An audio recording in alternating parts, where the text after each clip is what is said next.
Welcome to the world of science fiction, where extraordinary tales come to life. Enjoy the journey. The metal screamed. Lieutenant Ryan Calder's escape pod carved a burning scar across alien atmosphere, every rivet and weld joint shrieking protest against physics that demanded his death.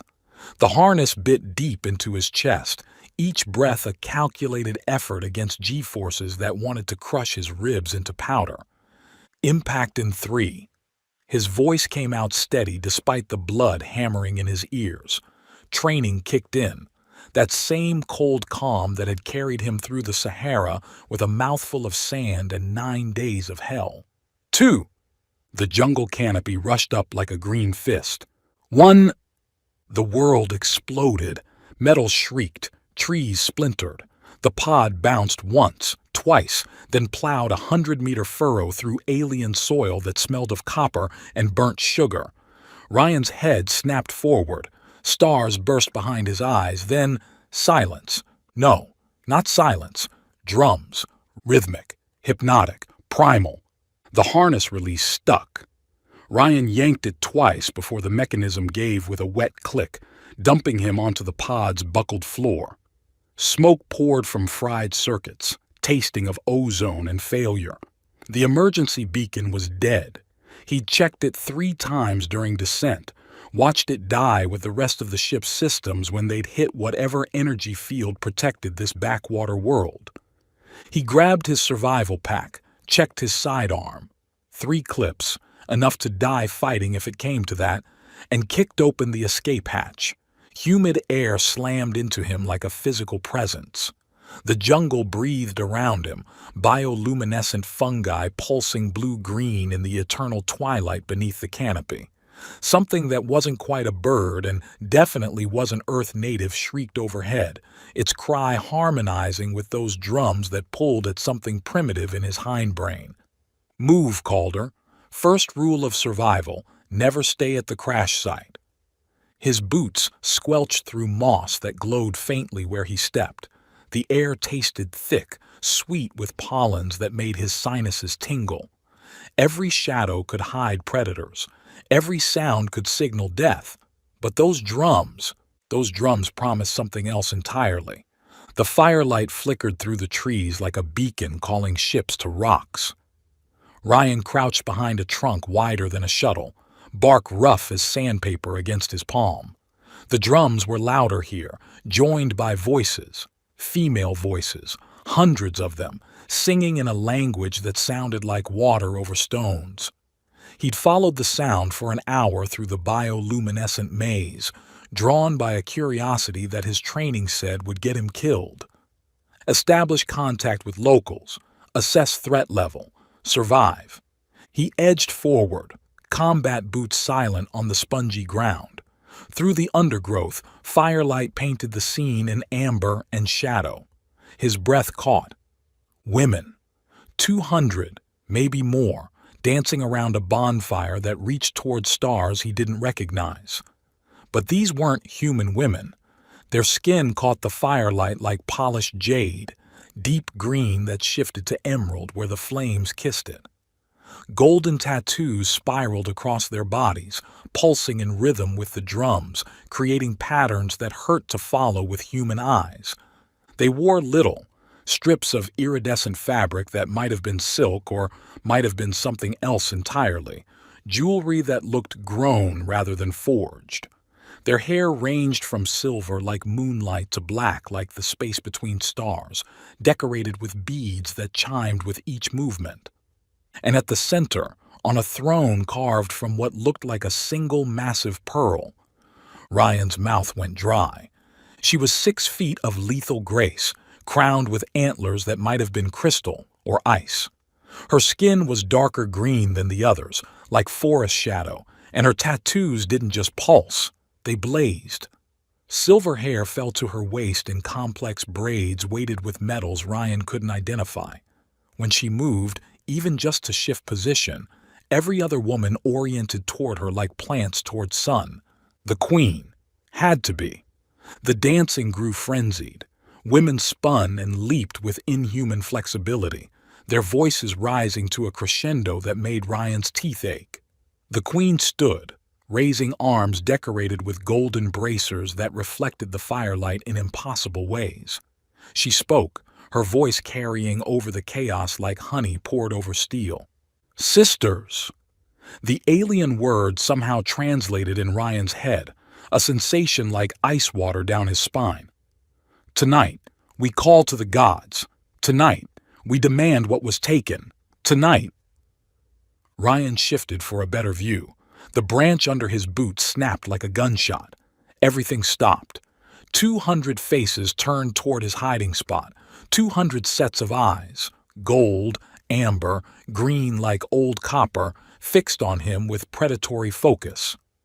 "Well," Ryan muttered, reaching slowly for his sidearm. "Perfect."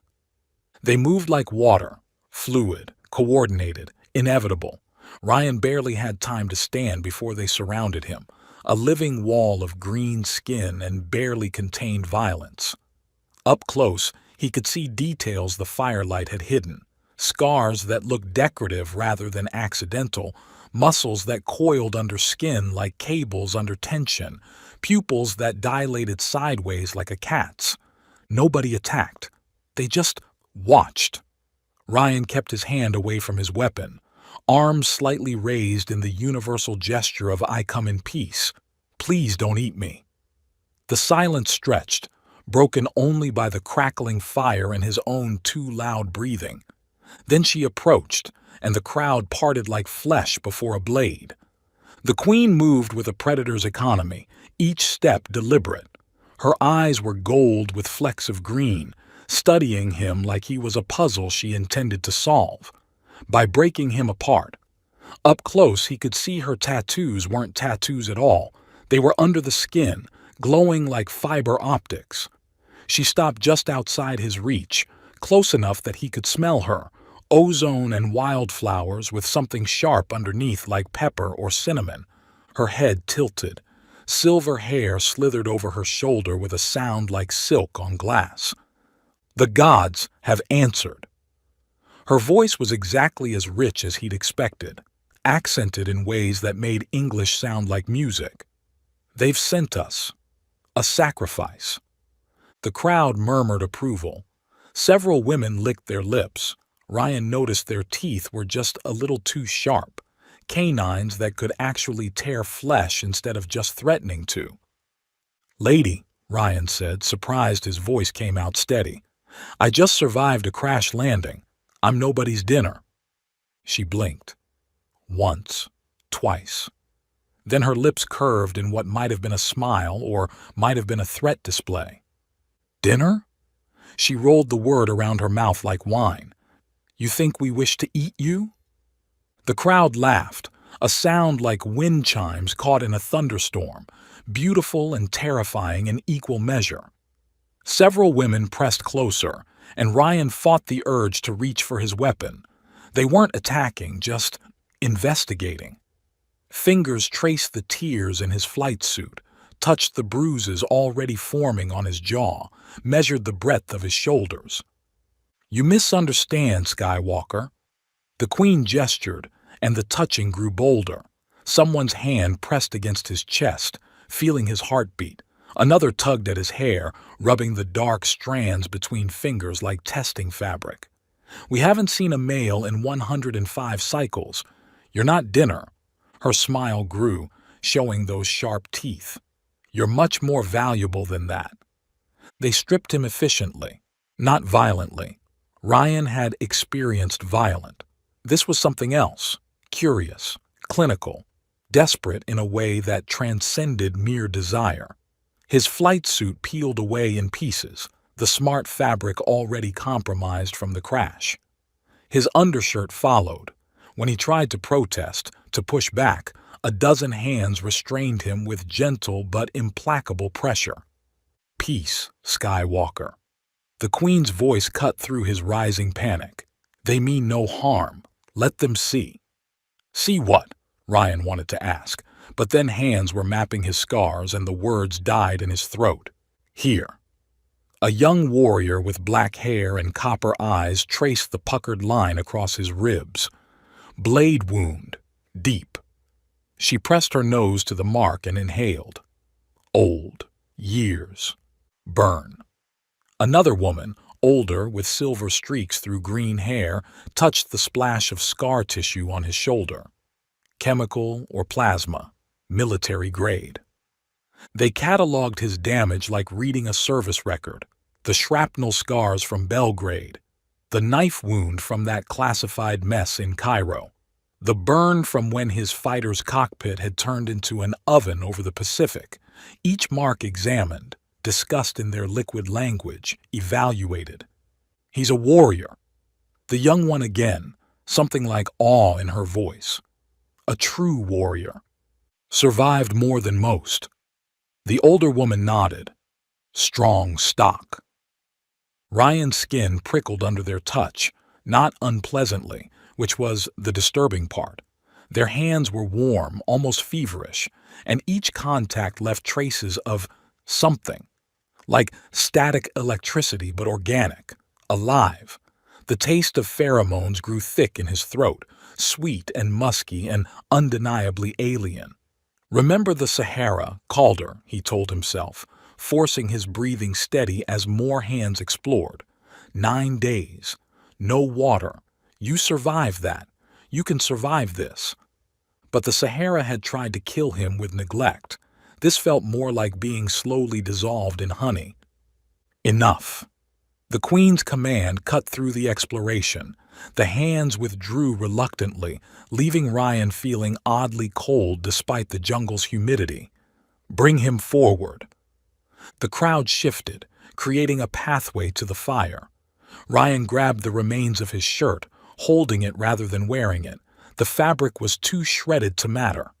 As he walked, flanked by warriors whose eyes tracked him with disturbing intensity, he heard whispers in that flowing language. One word repeated, Thesaurus. What's that mean? He asked the young warrior. Thessa, Aaron. She corrected his pronunciation with a smile that showed too many teeth. It means... She paused, searching for the translation. Last hope, final chance, the one who stands when all others have fallen. Ryan's step faltered. Last hope. The same thing Command had called him when they'd sent him on that suicide run through the blockade. The same thing his squad had whispered when he dragged them through 50 miles of hostile desert. How could you possibly know? We don't know. The warrior's copper eyes reflected the firelight like coins. We simply see. Your body tells the story. You are one who survives, who endures, who refuses to fall. Her hand brushed his arm, and those subcutaneous tattoos flared brighter. Exactly what we need. The Queen studied him from her pearl throne as he approached. This close to the fire, sweat beaded on Ryan's skin, making him acutely aware of his partial nudity, of the way every woman watched him like he might disappear if they blinked. Tell me, Skywalker. She crossed her legs, a motion that shouldn't have been as hypnotic as it was. How many have you killed? The question landed like a slap. Ryan's jaw tightened. That's a hell of an icebreaker. Answer. Not a request. He met her golden gaze, saw something ancient looking back. Enough to know when I'm being hunted. Her laugh rolled through the clearing, rich and dark. Hunted? No. She rose from the throne with liquid grace, descending the carved steps. Each movement made her tattoos pulse brighter, creating patterns that drew the eye and wouldn't let go. You're being evaluated. She circled him slowly. Ryan stood still, military training keeping his posture straight despite the urge to turn, to track the predator stalking around him. Her fingers trailed across his shoulders, nails just sharp enough to raise goosebumps. You smell of war, she murmured, close enough that her breath stirred the hair at his nape. Metal and smoke, blood and determination. She completed her circuit, stopping in front of him, but also something else, loss, grief held so tight it's become part of your bones. Ryan's hands clenched. She was too close, reading too much from too little. Everyone loses people in war. Yes. Her finger traced the line of his jaw, and her tattoos flared hot gold where she touched him. The sensation shot straight down his spine, electric and alien and impossibly intimate. But not everyone survives the losing. The surrounding women hissed, a collective intake of breath that sounded like wind through leaves. Several pressed closer, held back only by some invisible protocol Ryan didn't understand. The Queen's hand dropped to his chest, palm flat against his heartbeat. "You interest me, Skywalker. It has been so very long since anything has interested me." Her tattoos pulsed in time with his pulse, and Ryan had the disturbing sensation of his heartbeat syncing to their rhythm. "What is your name?" "Calder." His voice came out rougher than intended. "Lieutenant Ryan Calder." "Ryan." She tested the name, rolling the R in a way that made it sound alien. "I am Vea, Queen of the Verdanian tribes, Keeper of the Sacred Flames, last daughter of the Evening Star." Each title made her tattoos burn brighter until looking at her was like staring at the sun through green glass. "And you, Ryan Calder, are now under my protection." The crowd stirred, voices rising in protest or approval. Ryan couldn't tell which. Vea raised her hand and silence fell like a curtain. "Until the ritual of choosing, no one touches him without my permission." She looked at the assembled women, and Ryan saw several of them actually step back.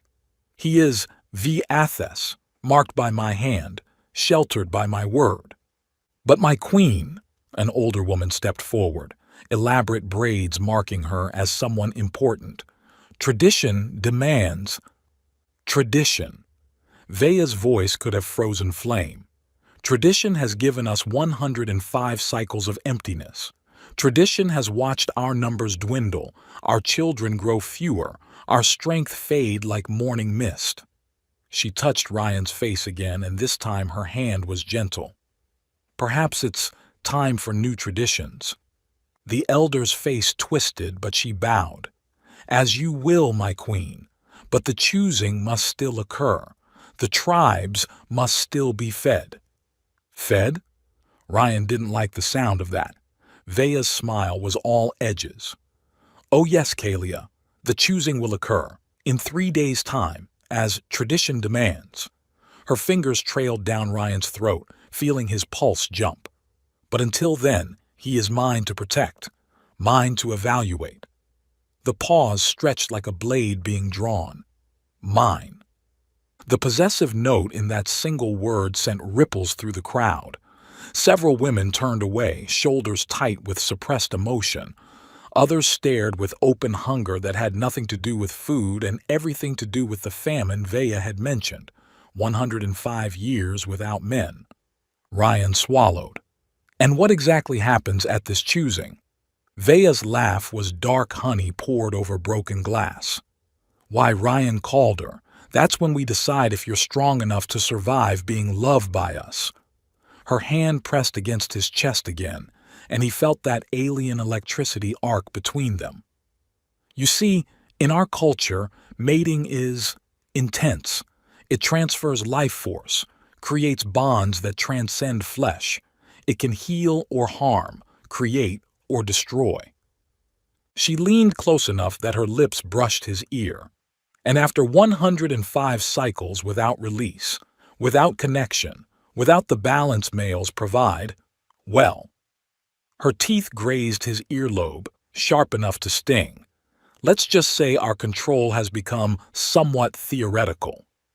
Ryan's military mind cataloged the threat even as his body responded to her proximity. "You're saying you might literally love me to death." "Oh, Skywalker." Vea pulled back, her golden eyes bright with amusement and something darker. "That's exactly what I'm saying." Water sang through stone.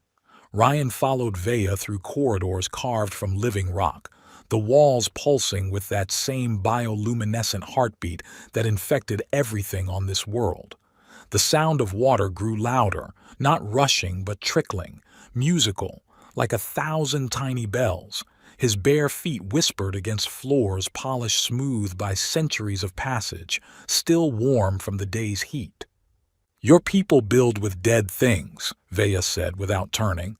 Her silver hair swayed with each step, hypnotic in the blue-green glow. "Metal and plastic, things that never lived, can never truly die." "Efficient," Ryan replied, though he was beginning to understand the appeal of living architecture. The palace breathed around them, air moving through channels he couldn't see, carrying scents of night-blooming flowers and that ever-present sweetness that made his head swim. Efficient. She tasted the word like something sour. Your language has many words for survival, few for living. She stopped at an archway covered by what looked like silk but moved like water. The curtain parted at her approach, and Ryan caught his breath. The chamber beyond was vast, carved from a single geode. Amethyst walls caught and threw light in purple cascades. Water ran through channels cut into the floor, feeding pools that steamed gently in the humid air. The ceiling was transparent crystal, showing stars he didn't recognize through a latticework of silver branches. But it was the bed that made him pause. A massive circle of what looked like woven pearl, suspended from the ceiling by chains that sang softly when air moved through them. "You're putting me here?" His voice came out rougher than intended. Vea turned, her golden eyes catching the amethyst light. "You expected a cell? Bars and guards?" She moved closer, close enough that he could feel the heat radiating from her skin. "You're under my protection," Ryan called her. "That means you stay where I can protect you." "In your bedroom." "My chamber has many rooms." She gestured to archways he hadn't noticed, leading to other spaces. "But yes, here, where I sleep." Her smile showed teeth. "Where I can hear if someone tries to claim what I've marked as mine." Thunder rolled overhead, and Ryan realized the storm that had been building all day had finally arrived. Rain hit the crystal ceiling in sheets, turning the stars to streaming light. "I'll take the floor," he said. Her laugh was dark velvet. "The floor? When there's a bed that could hold 10 warriors." She moved to a pool, began unwinding the complex braids of her hair. "Your prudish earth sensibilities are showing, Skywalker." She dropped her minimal clothing without ceremony and slipped into the water. Ryan turned away, heard her chuckle. 105 years without men, and you think modesty still exists here?" Water splashed. "Come. You smell of fierce sweat and crash smoke. Bathe, or I'll have the younglings do it for you." They were quite eager to volunteer. Ryan thought of those hungry eyes, those eager hands. He stripped efficiently, military quick, and found another pool on the far side of the chamber. The water was perfect, just hot enough to sting, smelling of minerals that made his bruises ache less. He sank into his neck, let out a breath he didn't know he'd been holding. "Better?" Vea's voice carried across the space. "Yeah." He watched rain pattern the ceiling, tried not to think about the fact that he was naked in an alien queen's bedroom while she bathed 20 feet away. "This normal for you? Keeping prisoners in your quarters?" "You're not a prisoner." Water moved. She was standing, walking to the edge of her pool. Ryan kept his eyes firmly on the ceiling. "You're a possibility." "Of what?" "Survival, evolution, change." Silk whispered. She was dressing. "My people are dying, Ryan, slowly, generation by generation, but dying nonetheless. The living matrices produce only female children now. Each generation is weaker than the last. We need a man. We need genetic diversity. We need strength. We need someone who won't break under the weight of our hunger." Footsteps approached his pool. "Look at me." He did. She wore a robe that might have been spider silk, clinging to damp skin. Her tattoos pulsed slower now, almost sleepy. "You survived your crash. You survived our greeting. You survived being inspected like breeding stock without losing your dignity. She knelt at the pool's edge, traced one finger through the water. Most males of our sister species go mad from the pheromones alone. You're still sane. Still you. Barely, Ryan admitted. Thunder crashed directly overhead. The lights flickered, dimmed to almost nothing. In the darkness, Vea's tattoos glowed brighter, painting her in gold. Sleep, she said, standing. Tomorrow you teach us your earth magic. It's not magic, it's just survival. Yes, you've mentioned. She moved to the suspended bed, climbed in with boneless grace.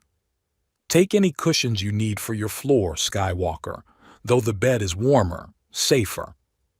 Ryan pulled himself from the pool, found a towel that felt like concentrated cloud and gathered cushions near the wall. The sound of rain created a cocoon of white noise. He was almost asleep when lightning illuminated everything. Vea stood beside his makeshift bed, her robe a shimmer in the darkness. The storms here are violent, she said, electromagnetic. They affect our neural chemistry, make us restless. Another flash. She was shaking just slightly. Her tattoos pulsed erratically like a heartbeat in panic. You're afraid, Ryan said, sitting up. Not afraid. Affected.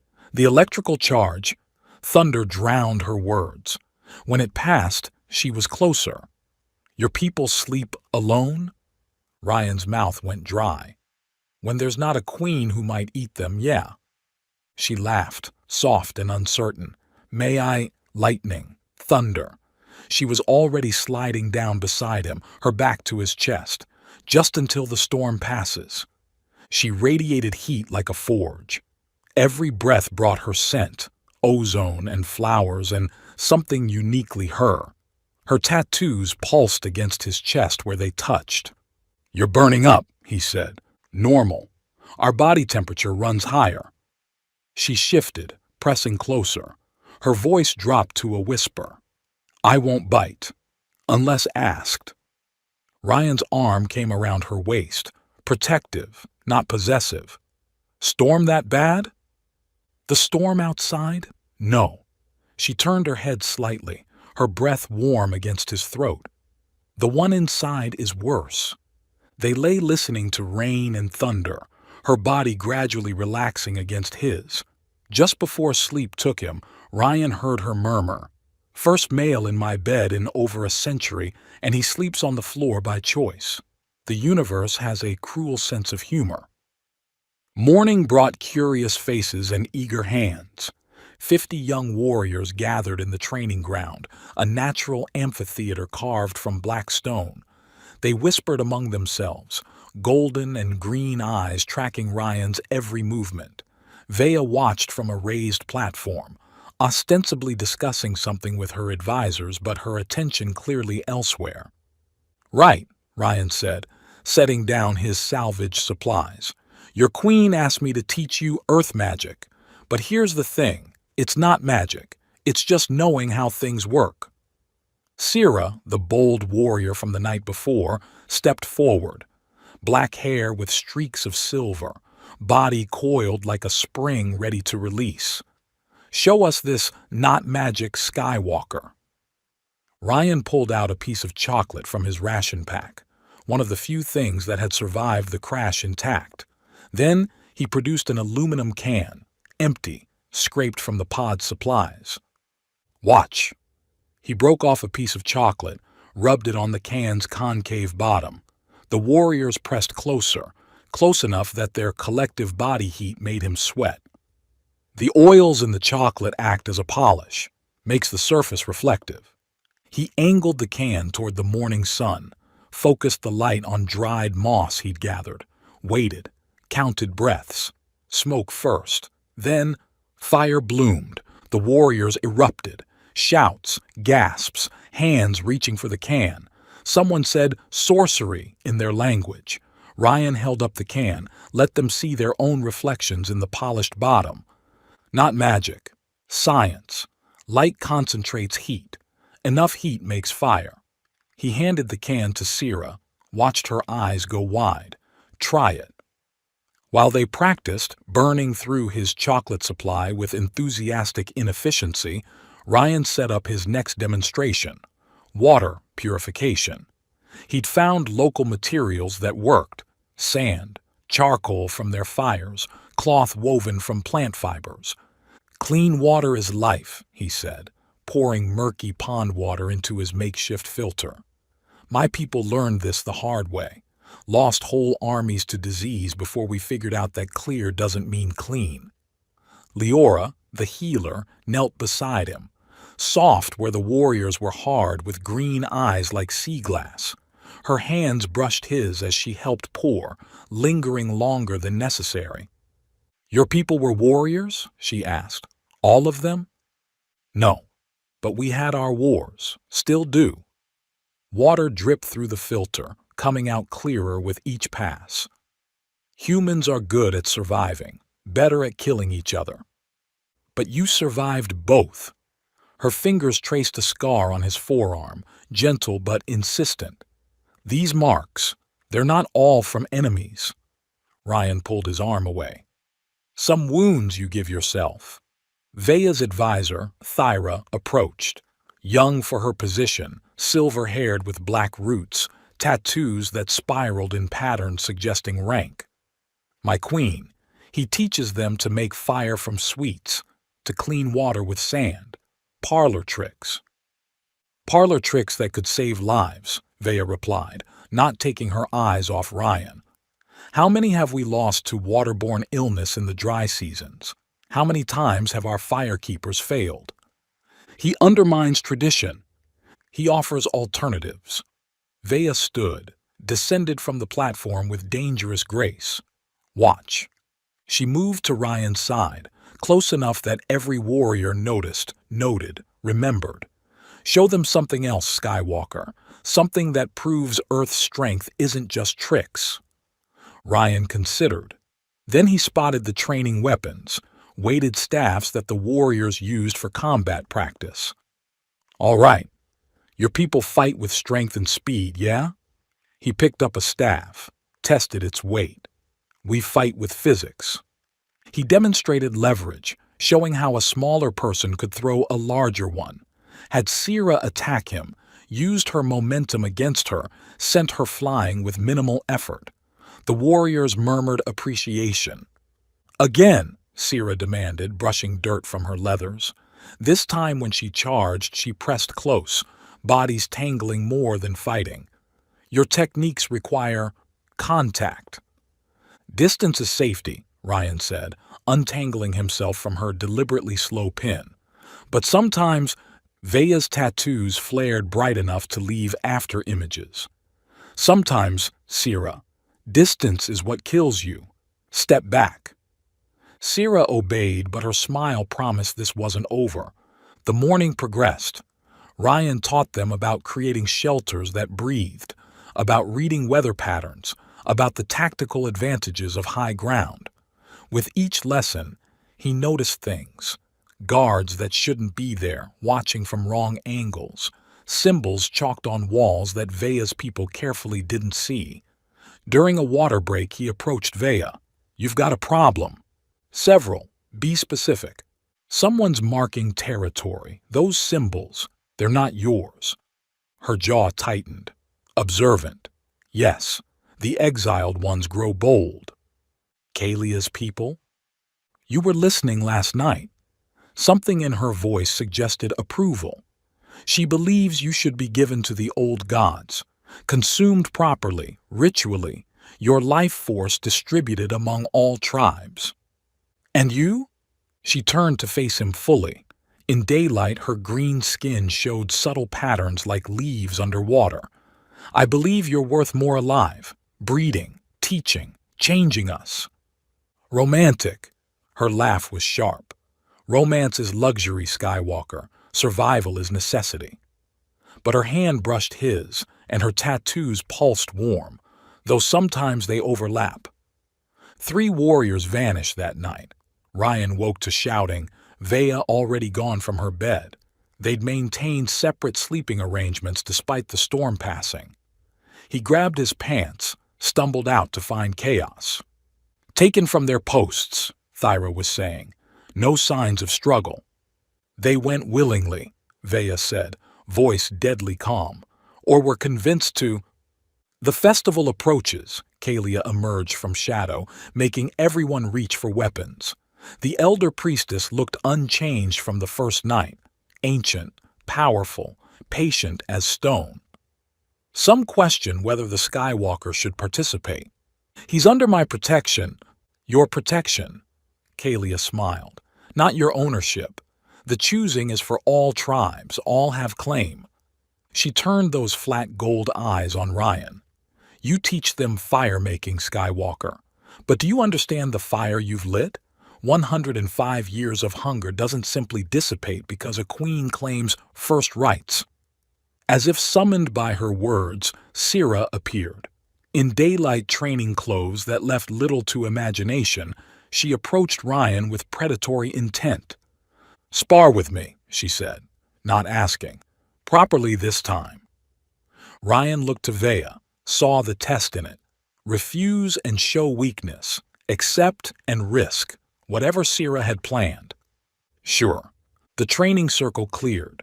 Sira stretched, every movement designed to display her body, green skin sheened with oil, silver hair bound back, tattoos spiraling in patterns that drew the eye to dangerous curves. First blood? She asked. First submission, Vea countered from outside the circle. Sira's smile was all teeth. Better. She moved like water over rocks, fluid, inevitable, gorgeous. Ryan had hand-to-hand training, years of it, but she had centuries. Their bodies crashed together, separated, crashed again. She used everything, nails, teeth, the weight of her chest against his back when she almost had him pinned. You smell good, she whispered, grinding against him, like war and want. Ryan bucked, threw her off, rolled to his feet. She laughed, wild and free. The queen shares her chamber but not her bed. You must be so frustrated. She came at him again. This time when they grappled, her hand slipped between them, cupped him through his pants. Ryan's concentration shattered for just a second. Vea's voice cracked like a whip. Enough! Sira had him pinned, throat exposed to her teeth, but she pulled back at her queen's command. He's not ready, she said, standing slowly, making sure to drag her body along his as she rose. The choosing will devour him. That evening, Leora tended the scratches Sira had left. Nothing serious, but the healer insisted on treatment. Her chamber smelled of herbs and something chemical, like ozone after rain. She marked you deliberately, Leora said, spreading salve that tingled then numbed. Surface wounds, but in patterns. See? She traced the scratches with one finger. Ownership marks, claims you as conquered. I didn't submit. No, but you didn't win either. Her hands were gentle on his skin, too gentle. The warriors see you as prize, the priestesses as sacrifice. What do you see yourself as? Ryan caught her wrist as her touch wandered lower than the wounds required. Survivor. She smiled, sad and knowing. Survival here might require more than you're prepared to give. Your queen seems to think I'm stronger than that. Our queen needs you to be stronger than that. Leora pulled free, began mixing another salve. She hasn't taken a mate in 3 centuries, hasn't shared her bed in longer. The last male she claimed went mad from the bonding. She burned him alive rather than let him suffer. Ryan's mouth went dry. The bonding? The breath ritual. Did she not explain? At his blank look, Leora sighed. Of course not. She wants you to choose it freely. She handed him the salve. When our kind mates, truly mates, we share more than bodies. Life force, thoughts, dreams, pain, everything. The male usually can't handle it. Their minds break under the weight of our years. But the ritual, the choosing, is diluted, shared among many, no single bond strong enough to kill. But Vea, Leora's eyes went distant. Vea wants more than survival. She wants a true mate, an equal, someone who can carry half her soul without shattering. Thunder rolled in the distance. Another storm coming. Apply that twice daily, Leora said, professional mask sliding back into place. And Skywalker? Be careful who you let touch you. Every contact leaves marks, visible or otherwise. The storm hit just after midnight. Ryan lay awake listening to rain lash crystal, wondering about Leora's warning, about the missing warriors, about the symbols that kept appearing on walls. Vea stood at the window, silhouetted by lightning. "Can't sleep?" he asked. "The electrical charge. I told you. It affects us." She turned, and her tattoos were so bright they hurt to look at. "There's something I need to do, before the choosing, while I still have choice in it." She retrieved something from a carved box, a tube made of crystal or glass, twisted into an impossible spiral. It caught light and threw rainbows even in the darkness. "The breath ritual," she said. "Will you share it with me?" Leora said, "I know what she said. She wasn't wrong, but she also doesn't understand. I'm not the same as I was 3 centuries ago. I'm older, yes, but also emptier. The weight might be less than you think." She knelt on cushions, gestured for him to join her. The tube between them caught their reflections, distorted them, merged them. "How does it work?" "We breathe, together. The crystal harmonizes our life force, creates connection." Her eyes were very gold in the tattoo light. "It's considered more intimate than sex. Sex is bodies. This is souls." Ryan studied her face, saw the want there but also the fear. "Why?"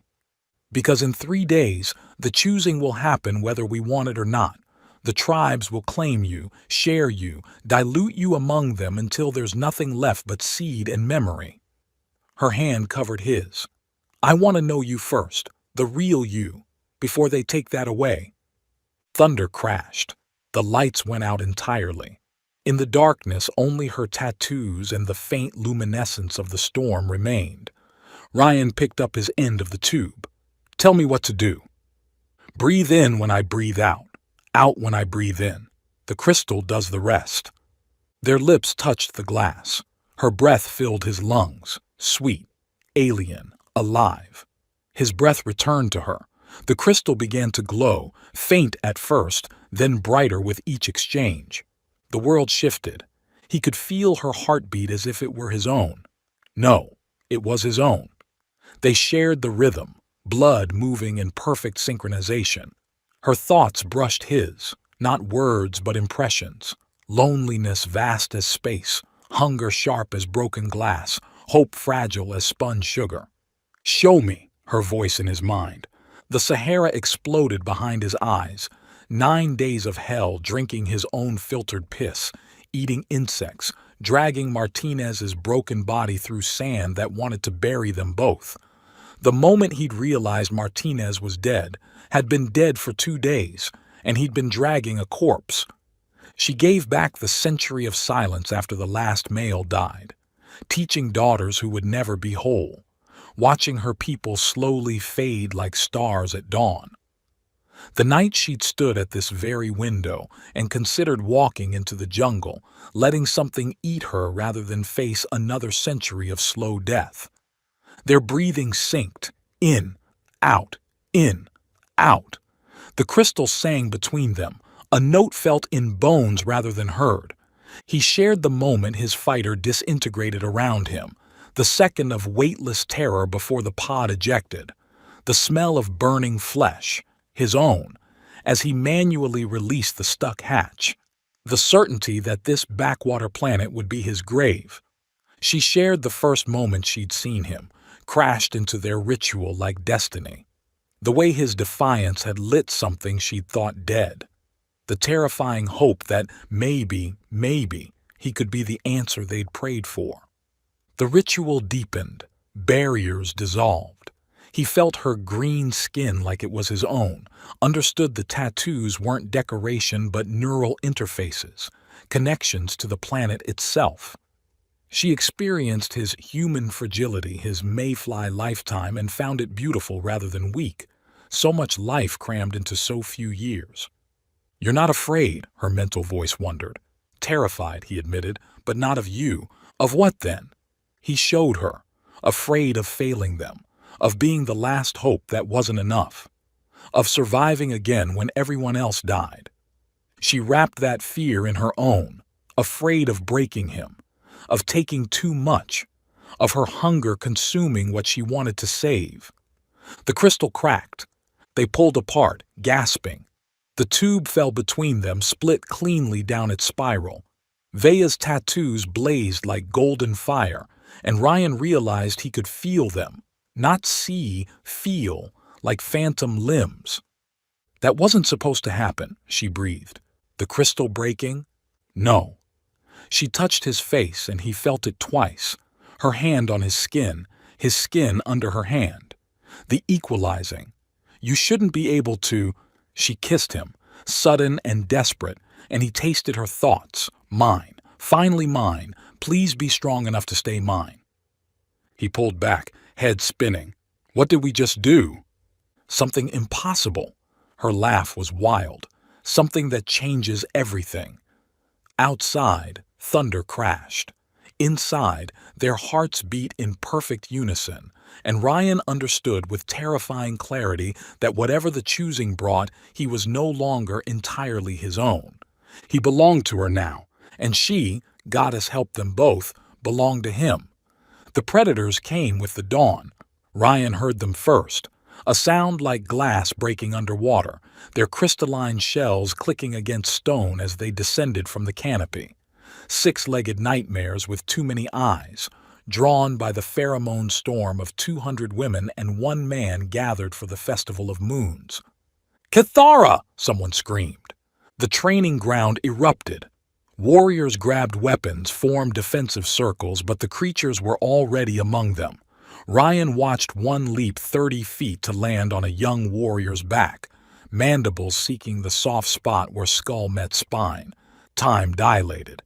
"Calder, Northwest Quadrant is breached. You're our last hope." The voice wasn't here, wasn't now. Afghanistan, the compound. 50 insurgents against 12 Marines, and Ryan trying to hold a wall with nothing but a jammed rifle and desperation. A Cathara lunged at him. Ryan moved on instinct, grabbing a training staff, using the creature's momentum to redirect it into stone. Its shell cracked like a gunshot. "Lieutenant Calder, if that position falls, we all die." Past and present blurred. He saw Martinez beside him. No, it was Sierra, bleeding from parallel cuts, fighting with savage grace. The Cathara moved like the insurgents had, probing for weakness, using pack tactics. "Form up!" Ryan's command voice cracked across the chaos. "Triangle formations! Cover your backs!" Some warriors listened. Others were too deep in battle fury to hear. Vea danced through the carnage, her crystal blade singing as it carved through shells, but there were too many. "Ryan!" Vea's voice cut through time, dragged him back to the present. "The village needs you." The village, not the compound, not Afghanistan. Here, now. "Sierra!" He grabbed the warrior as she passed. "Get me accelerant, anything that burns." "The ritual oils—" "Perfect. Thyra." The advisor turned, eyes wide. "Stakes. Many as you can find. Drive them into the ground in a circle, wide as you can make it." They moved.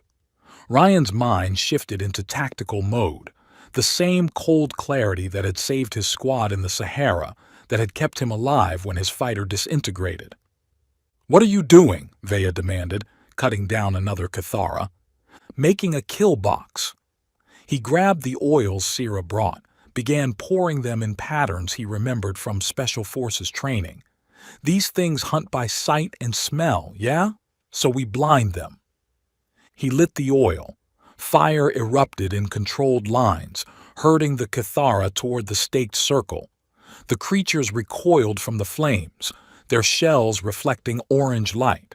"Now drive them in!" The warriors understood. They became beaters, using fire and spears to force the predators into Ryan's trap. When the last one entered the circle, "Everyone back!" Ryan threw his last incendiary, improvised from ritual powders and the metallic dust that coated everything here. The explosion wasn't huge, but it was hot enough. The Cathara shells cracked, fluids boiling inside until they burst like lethal popcorn. Silence fell, broken only by panting and the crackle of dying fires. 16 dead, Leora reported, moving among the wounded. Could have been hundreds. Vea approached Ryan, golden eyes unreadable.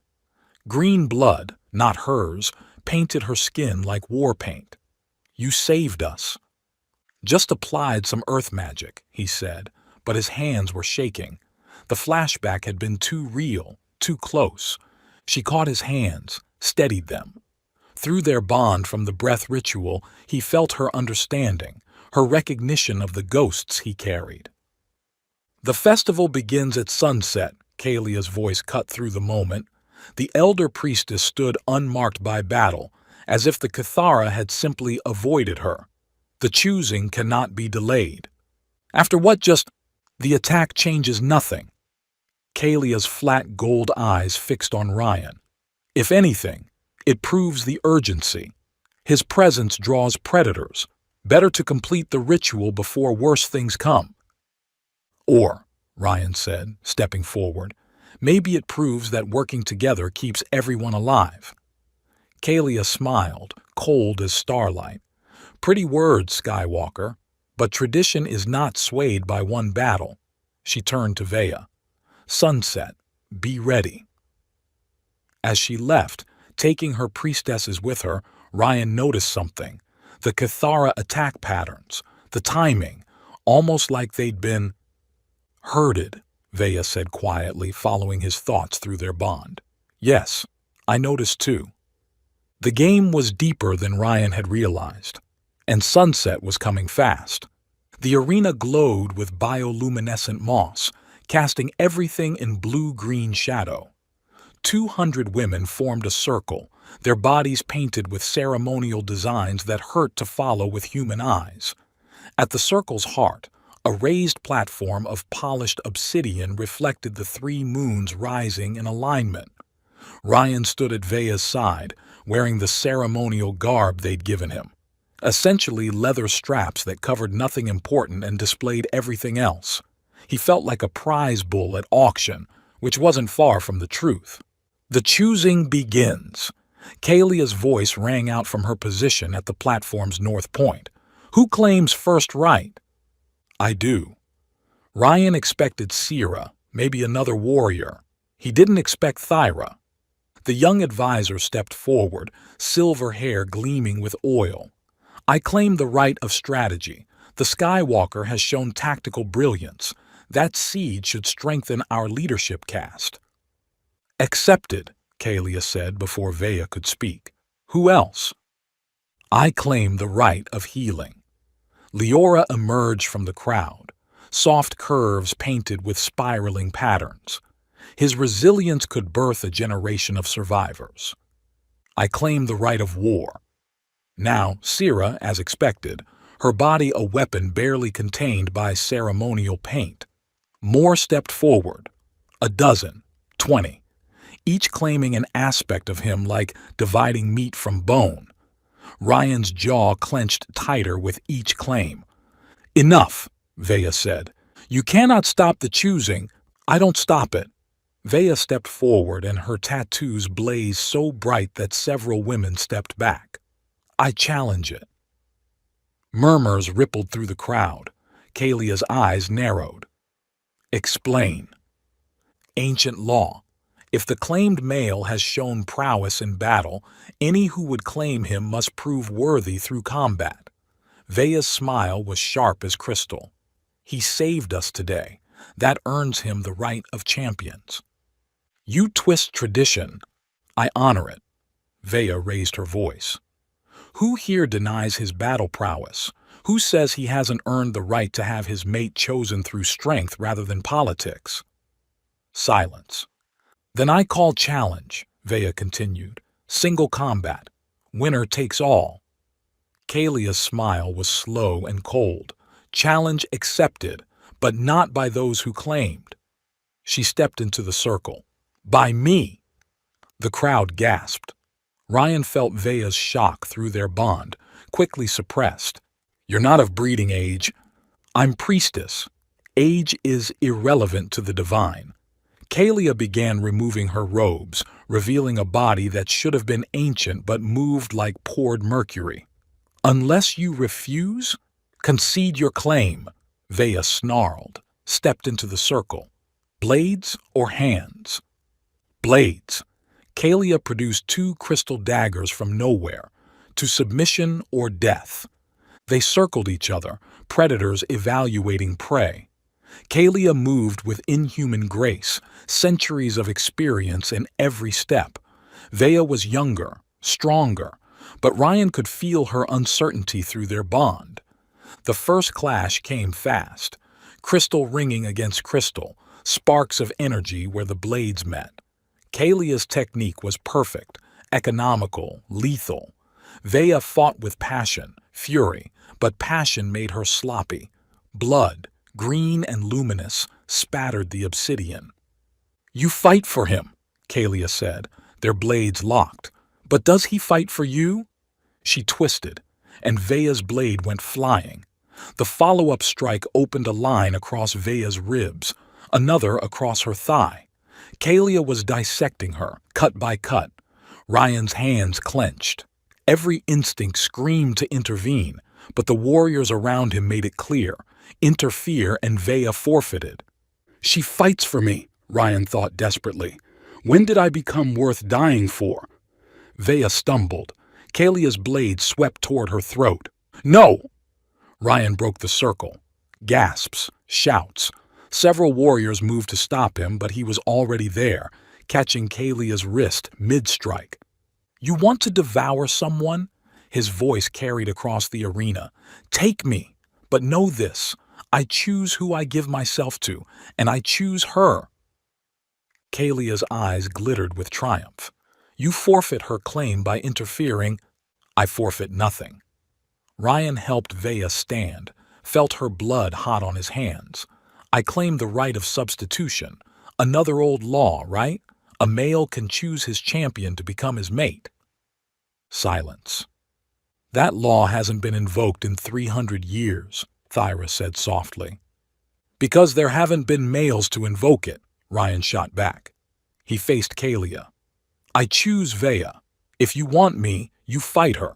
But this time, he pulled something from his ceremonial straps, a shard of the broken breath ritual crystal. This time, we fight as equals. The crystal shard pulsed in Ryan's hand, still resonating with the connection he and Vea had forged. He pressed it to her palm, and their bond flared to life, stronger, deeper, overwhelming. Trust me, he thought. Always, she replied without hesitation. Through their connection, he poured everything, his training, his instincts, his human unpredictability. She gasped as foreign knowledge flooded her, leverage points, dirty fighting, the beautiful economy of violence stripped of ceremony. This is abomination, Kalia snarled. This is evolution, Ryan countered. You wanted to devour me? Fine, but we're a package deal now.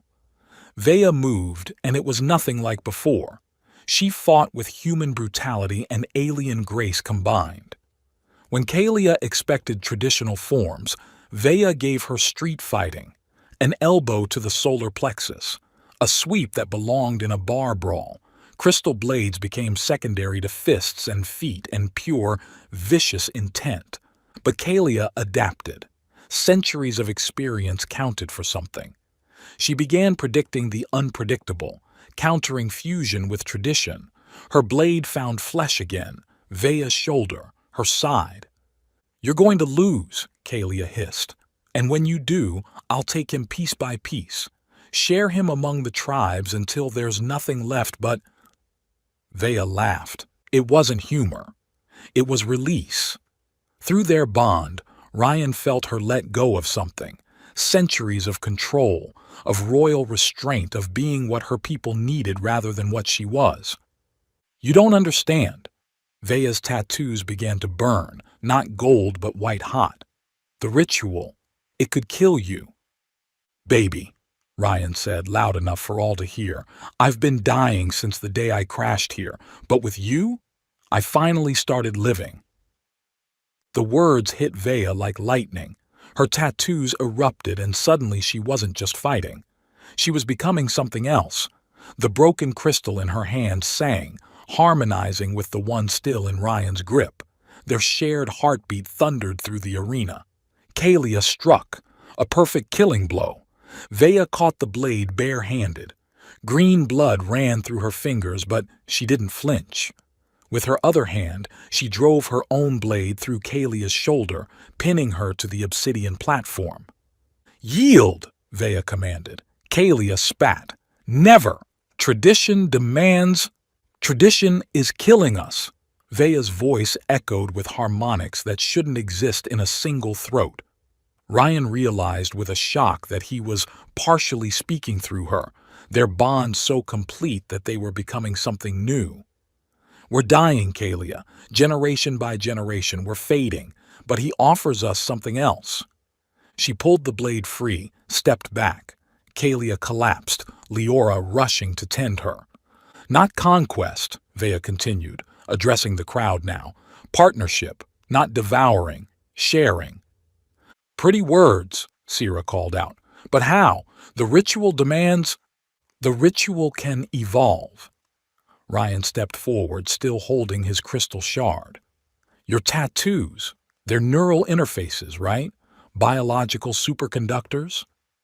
Confused nods. "So use them correctly." He pressed his shard to Vea's tattoo, and golden light spread between them like a circuit completing. Not one-way consumption, two-way exchange. The energy you take, you also give back, creating a sustainable loop instead of depletion. To demonstrate, he kissed Vea. It wasn't gentle. It was electric, literal, and metaphorical. Their tattoos synchronized, creating a feedback loop that everyone could see. Energy flowing from him to her, from her to him, building rather than depleting. When they broke apart, both were glowing. "The living matrices," Ryan continued, breathless. "They're quantum computers, basically. They can be reprogrammed. Not just for cloning, but for true genetic combination. You don't need to devour males. You need to partner with them." "Heresy," Kalia gasped from where Leora worked on her shoulder. "Evolution," Thyra countered, her young eyes bright with possibility. "The Skywalker offers not death but life." The next hours blurred together in a haze of revelation and revolution. Ryan worked with Leora and the other healers, showing them how the broken crystal could be used as a template. The resonance it carried, his and Vea's combined life force, could be replicated, modified, adapted. "It's like vaccination," he explained, struggling to find words they'd understand. "A small dose of change that lets the system adapt without being overwhelmed." They started with volunteers. Sira first, brave and bold, pressing a newly prepared crystal to her lips while Ryan breathed into the other end. The connection was different, shallower than with Vea, but stable, sustainable. She pulled away, gasping but whole. "I can feel it," she said, wonder in her voice. "Like touching lightning but not being burned." More tried, each connection unique, colored by personality and intent. Thyra's felt like strategy, cool and calculating. Leora's was warm, healing, none as deep as the bond with Vea, but all sustainable. "The children," Leora said suddenly, "if we modify the living matrices with this pattern." "Genetic diversity," Ryan agreed, "real combination of traits, not just cloning." As dawn approached, had they really worked through the night, Kalia approached. Her shoulder was bandaged, her pride wounded, but her eyes showed something new. Respect, maybe. Or just exhaustion. "You would overturn everything," she said to Ryan. "No, I'd help it grow into something better." She studied him for a long moment. "The old ways have kept us alive for millennia." "Surviving isn't living," Vea said, joining them. Her hand found Ryan's automatically, their tattoos pulsing in sync. "We've been so afraid of dying that we forgot to evolve." Kalia sighed, suddenly looking every one of her centuries. Perhaps it's time for old voices to quiet, let young ones speak. She looked at Thyra. "You'll need new leadership, new structures." "We'll need advisors," Thyra said carefully. "Wisdom doesn't become obsolete just because methods change." A smile ghosted across Kalia's ancient features. "Diplomatic. You'll do well." As the third moon set, the festival officially ended. Warriors began dispersing, but the energy was different. Excited rather than desperate, hopeful rather than hungry. "You did it," Vea said quietly, leaning into Ryan's side. "We did it." "No." She turned to face him fully. "You showed us a path we couldn't see, too close to our own problems to find solutions." "That's what humans do," Ryan said. "We adapt, we survive, we find another way." "And now?" she asked. "The choosing is done, but differently than ever before. You're not claimed by all, but connected to all. What does that make you?" Ryan thought about it. "The first, instead of the last." 6 months later. "Hold it steady," Ryan called out, watching as warriors raised the beam into place. "Sierra, left side needs to come up about 6 inches."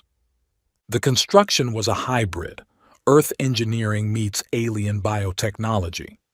The frame was metal salvage from his crash site, but it was interwoven with the living crystal that grew everywhere here. The result was something new, structures that could heal themselves, that grew stronger over time, that hummed with life. "The healers are ready," Leora announced, approaching with a group of women, each carrying one of the modified living matrices. Ryan nodded, turned to the crowd gathered to witness this first attempt. "Remember, this isn't guaranteed. We're literally rewriting genetic code on the fly." "We understand the risks," Thyra said. As the new council leader, she'd been instrumental in implementing the changes. "Proceed." The first volunteer was one of the youngest warriors, barely past her first century. She'd chosen her partner from the genetic templates they'd recorded, a combination of traits from multiple sources, including some of Ryan's DNA. The matrix activated with a sound like singing crystal. Light poured through it, not the harsh gold of before, but something softer, more complex. The warrior gasped, her tattoos flaring as the changes began. It took hours. Ryan held his breath for most of it, but when it was done, "It worked," Leora breathed. "She's pregnant. Truly pregnant, not cloned." The celebration that erupted could probably be heard from orbit. Later, as evening painted the sky purple, Ryan stood at the river's edge. The water reflected 2 moons. The third wouldn't rise for hours. He heard Vea approach before she spoke, felt her through their permanent bond. "Regrets?" she asked, sliding her arms around him from behind. "About?" "Being stuck here, bound to an alien queen, becoming father to a new race." Ryan turned in her arms. 6 months had changed her. She looked younger somehow, though that was impossible. Maybe it was just that the weight of extinction no longer bore down on her shoulders.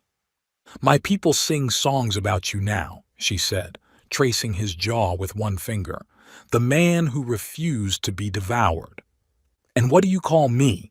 She pulled him close, their bodies fitting together perfectly despite the height difference. "Mine. Possessive. Accurate." Her kiss was gentle this time, nothing to prove. "Though I suppose I share you, in a way, connected to all but belonging to me." "Belonging with you," he corrected. "Partnership, remember?" She laughed, and he felt it through their bond. Joy mixed with desire, mixed with something deeper than love. You humans and your semantics. You aliens and your absolutes. They stood together, watching the river flow toward the sea. In the distance, construction sounds continued, the village growing, evolving, becoming something neither fully human nor fully Verdanian. They called me the last hope back in the wars, Ryan said quietly. Funny thing about hope, sometimes it's not about being the last of something, but the first of something new. The first man of a new age. Vea's hand found his chest, feeling his heartbeat. The first father of a hybrid generation, the first partner rather than sacrifice. The first of many, hopefully. That distress beacon might have been dead, but the ship's black box survived. Eventually, someone will come looking. And find a world ready to meet them as equals rather than predators. She smiled. Though we might keep the intimidating first impression, wouldn't want them to think we're soft. Ryan laughed. No one who's seen you fight would think that. Good. Her tattoos began to pulse, synchronize with his heartbeat. Because the night is young, and I have plans for you that are anything but soft. As she led him back toward their chamber, built together, mixing earth comfort with alien beauty, Ryan marveled at how much had changed. 6 months ago, he'd crashed into a dying world. Now, he was helping birth a new one. The sound of 2 heartbeats, perfectly synchronized, followed them into the night. Around them, the jungle sang with life, old and new, alien and familiar, separate yet joined. The last first man and his queen writing the first chapter of something unprecedented. Together,